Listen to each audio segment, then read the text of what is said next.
ओम शांति भैया। ओम शांति छोटे भैया। क्या आपने आज की मुरली पढ़ी है? आज की मुरली में बाबा ने बताया है कि जो हम छोटी मोटी गलतियां करते हैं, अवज्ञा करते हैं, उससे ही हम उदास हो जाते हैं।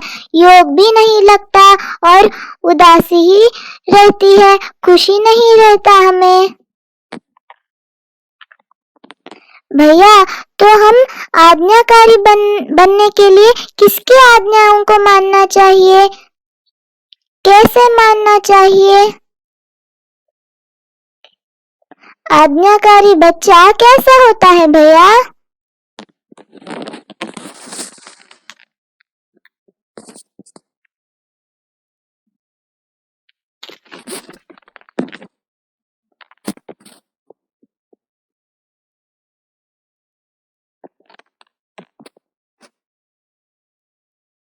हाँ छोटे, आज बाबा ने इसी के बारे में बताया है। आपने एकदम सही कहा। आज की मुरली तो आपने समझ ली। चलो तो स्टेप बाय स्टेप देखते हैं। आपने जो पूछा ना छोटे कि कैसे आज्ञाकारी होते हैं, तो आज बाबा ने शुरुआत में यही कहा कि आज्ञाकारी बच्चे तो सभी अपने को समझते हैं। देखो, समझते हैं, लेकिन कितने हम आज्ञाकारी हैं? इन लिस्ट में, बाबा के लिस्ट में हम जरूर नंबरवार है, ऐसे कहा बाबा ने। बाबा ने ये भी कहा क्यों नंबरवार हो जाते? क्योंकि जो हम हर संकल्प व जो भी कर्म करते हैं, वो अगर हम बाबा की आज्ञा जैसी है वैसे ही स्मृति में रख कर करते हैं, तो हमारा हर संकल्प, बोल, कर्म आज्ञा प्रमाण चलता है। और हम आज्ञाकारी है या नहीं, ये हमें कैसे पता चलेगा? क्योंकि जो आज्ञाकारी होते हैं ना, उनको उसका कर्म का फल माना रिजल्ट प्रत्यक्ष अनुभव होगी। जो आज्ञाकारी होते हैं ना, वो सदा खुश रहते हैं, और वो कैसे रहते हैं वो भी बाबा ने आगे बताया है। लेकिन आज बाबा ने बहुत सारी बातें बताई है कि आज्ञा कौन सी है और कैसे हमें उसको फॉलो करना है। भैया, तो आज्ञाकारी बच्चों में भी नंबरवार है, तो हमें कैसे पता चलेगा कि कौन नंबर 1 है, कौन नंबर 2 है? उनकी निशानियां क्या होगी भैया? हम तो अपने को आज्ञाकारी मानते हैं, लेकिन हम किस नंबर पे हैं ये कैसे जान सकते हैं? हाँ छोटे, आज बाबा ने यही कहा कि जो नंबर 1 आज्ञाकारी है ना, वो सहज और स्वतः सदा स्मृति स्वरूप माना आज्ञाकारी होते हैं। दूसरे नंबर के बच्चे बाबा ने कहा कि कभी कभी स्मृति में रहते और कर्म करते, या कभी कर्म के बाद सोचते कि अरे हमने ये सही किया या गलत।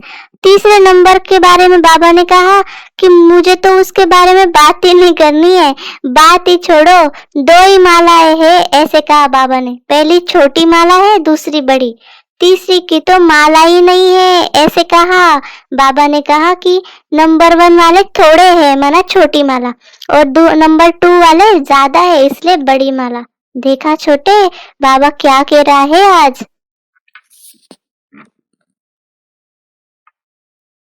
भैया, तो जो आज्ञाकारी होते हैं वो कैसे होते हैं? भैया, बाबा तो सिर्फ नंबर 1 और 2 की बात कर रहे हैं, नंबर 3 की तो बात ही नहीं कर रहे हैं। यूनिवर्सिटी है ना, ये स्कूल में तो नंबर 1, 2, 3 को महान कहा जाता है, परंतु यहाँ सिर्फ नंबर 2 तक ही बाबा बता रहे हैं। भैया, नंबर 1 आज्ञाकारी कैसे होंगे? हाँ छोटे, आज बाबा ने ये कहा है कि जो आज्ञाकारी होते हैं ना, जो नंबर 1 होते हैं, वो सदा अमृत वेले से रात तक जो भी हमारी दिनचर्या है ना, जो बाबा ने हमें बताई है, हर कर्म में वो आज्ञा प्रमाण चलते हैं। हर कर्म में मेहनत अनुभव नहीं करते वो, क्योंकि आज्ञाकारी बनते हैं ना, तो बाबा से उनको विशेष आशीर्वाद मिलता है। इसलिए जो आज्ञाकारी बच्चे हैं उनके ऊपर सदा बाबा की दुआएं होती है, दिल की दुआएं होती है। और दिल की दुआओं से क्या होता होगा, कैसा फल मिलेगा उनको, क्योंकि कर्म का उनका बीज कैसे है, सदा पॉजिटिव है।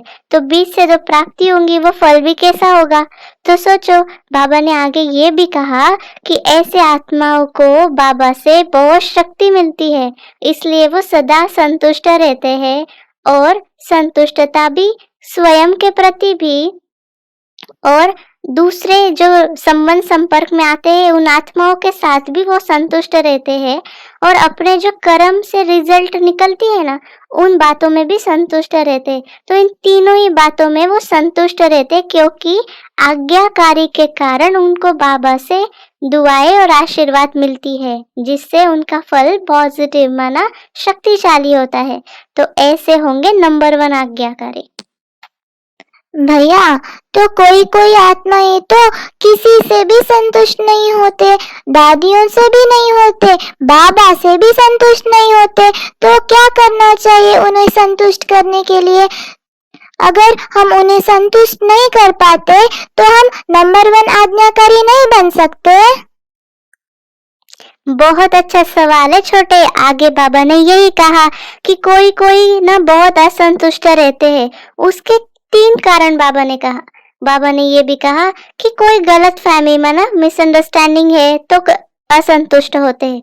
कोई को अपनी बुद्धि प्रमाण जो बड़ों से वो चाहते हैं ना कि ऐसा ही होना चाहिए, इच्छा ज्यादा रहती है उनकी, वो इच्छा पूर्ण नहीं होंगे तो असंतुष्ट होंगे। बाबा ने ये भी कहा कि कोई कोई के पिछले संस्कार, स्वभाव, हिसाब किताब ही ऐसे होते हैं कि उनको कुछ भी दे जाए लेकिन वो संतुष्ट नहीं होना चाहते, मतलब उनका संस्कार ही वैसा होता है। तो बाबा ने कहा 95% संतुष्ट होते हैं, सिर्फ 5% असंतुष्ट होंगे जो अपने कमजोरी के कारण।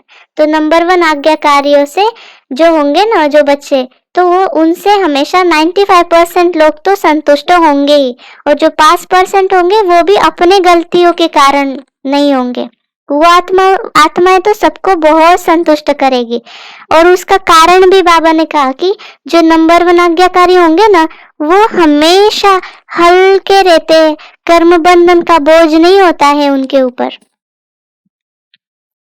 सही है भैया, जो नंबर 1 आज्ञाकारी होते हैं वो कर्म बंधन में नहीं आते, कर्म के संबंध में आते हैं, इसीलिए वो सदा हल्के रहते हैं। और हल्के रहने से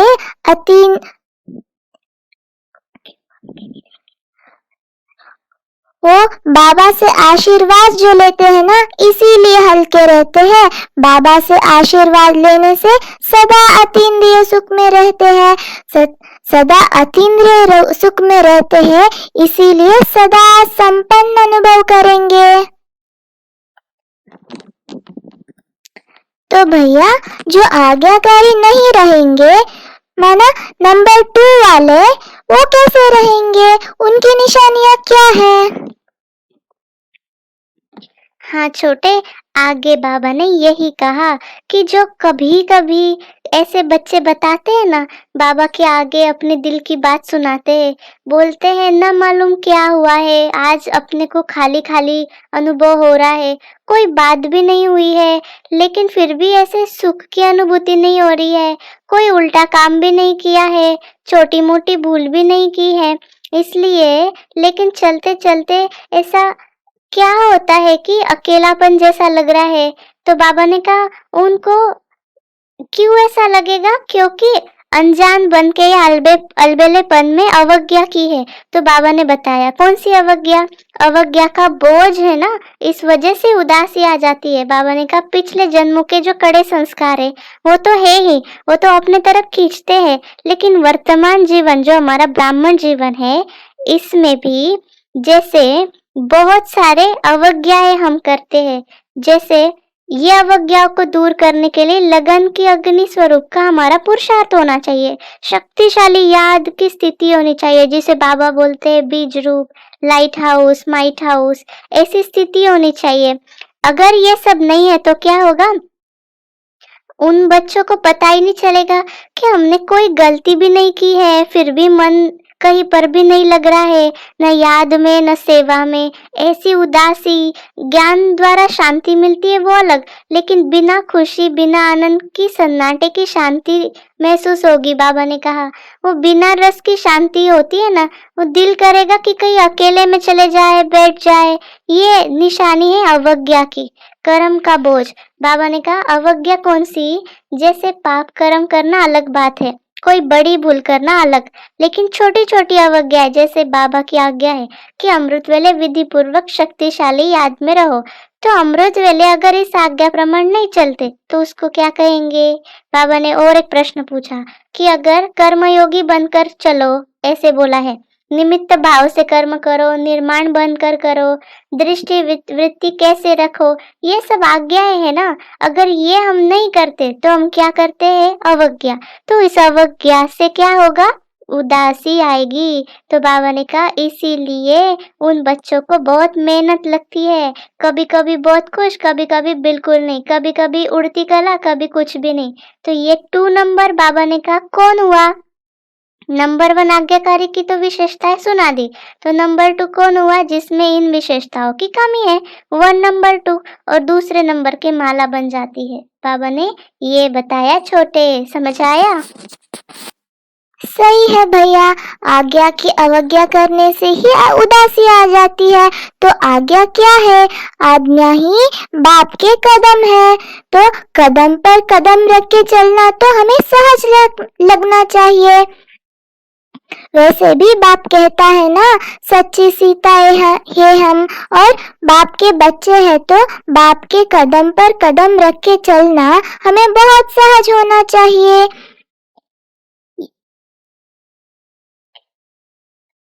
बाबा का कहना और हमारा करना, इसी को कहते हैं नंबर 1 आज्ञाकारी। तो हमें चेक करना चाहिए क्या मैं नंबर 1 में हूँ, चेक करके चेंज करता हूँ।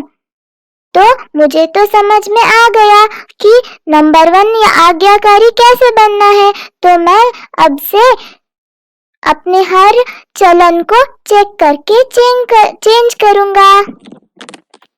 हाँ छोटे, आज बाबा ने हमें बच्चों को बहुत वरदान से सजाया। बाबा ने कहा जो थकी व तड़पती हुई आत्माओं को सिद्धि देने वाले बच्चे हैं ना, वही खुदाई खिदमतगार बच्चे हैं। बाबा ने ये भी कहा स्लोगन में कि कमजोर संस्कार ही माया के आने का चोर गेट है, अब ये गेट बंद करो। अच्छा, ओम शांति। अगर आप सभी को इस छोटे बड़े की कॉन्वर्सेशन अच्छा लगा हो तो लाइक, सब्सक्राइब और शेयर करना मत भूलिएगा। ओम शांति।